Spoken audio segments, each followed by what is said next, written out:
ummadda iyo shacabka Soomaaliyeed meel kasta ay kaga nool yihiin geyga Soomaalidu degto waxaa ka baxay tiir aasaasi ahaa abwaan Soomaaliyeed, suugaanyahan, macallin, cabqari ah, filosof, xakiim falsafad badan, macallin arday badan ay ka aflaxeen. ummadda Soomaaliyeed waxay weysay tiir aasaasi u ahaa isku haynta dhaqanka iyo weliba midnimada shacabka Soomaaliyeed. wuxuu ahaa nin in ka badan 55 sano caqligiisa, maskaxdiisa, maankiisa iyo muruqiisa ugu adeega shacabka Soomaaliyeed. ummadda Soomaaliyeed maanta waxaa ka baxay abwaankii weynaa Maxamed Ibraahim Warsame Hadraawi. muusan ahayn abwaan keliya sameeya heesaha, heelada iyo gabayada. wuxuu ahaa macallin arday badan ay ka aflaxeen, isagoo ummadda Soomaaliyeed qalinkiisa iyo maskaxdiisa ugu adeegay iyo afkiisaba. abwaanku wuxuu ahaa mid ummadda Soomaaliyeed ay u siman tahay geyiga iyo dhulka ay ka joogto. wuxuu ahaa filosof, xikmadiisu iyo ereyadiisu ay macno badan bixinayaan. wuxuu ahaa qaamuus iyo kitaab socda oo cid kasta oo Soomaaliya ay ka faa'iideysanayso.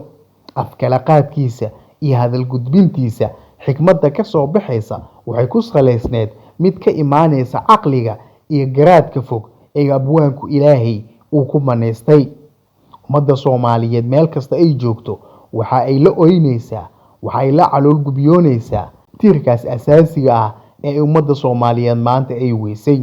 ummadda Soomaaliyeed meel kasta ay joogto, dhan kasta ay joogto, dhul kasta ay joogto iyo deegaan kastaba waxay maanta u barodiiqaysaa xanuunka iyo geerida ku timid abwaanka Maxamed Ibraahim Warsame Hadraawi.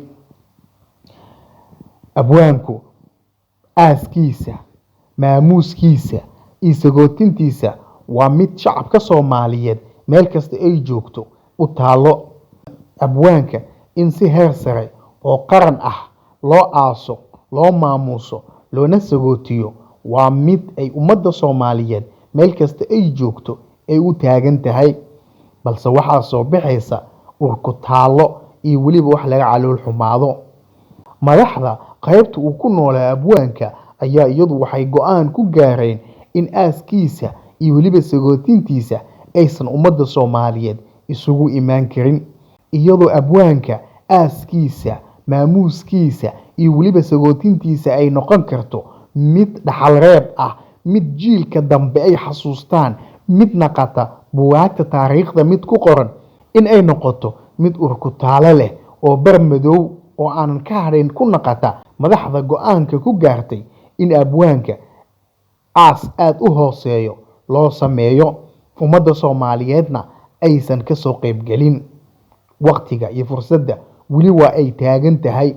abwaanka iyadoo dhaxal reeb, maamuus badan, aas qaran, maamuus iyo weliba sagootin iyo barodiiq dhaxal reeb ah loo awoodo in loo sameeyo, waxaan kula talin lahaa madaxda qaybta abwaanka uu ku nool yahay Somaliland inay go'aankooda dib uga laabtaan, ayna ka dhigaan mid taariikhda u gasha iyaka iyo abwaankaba.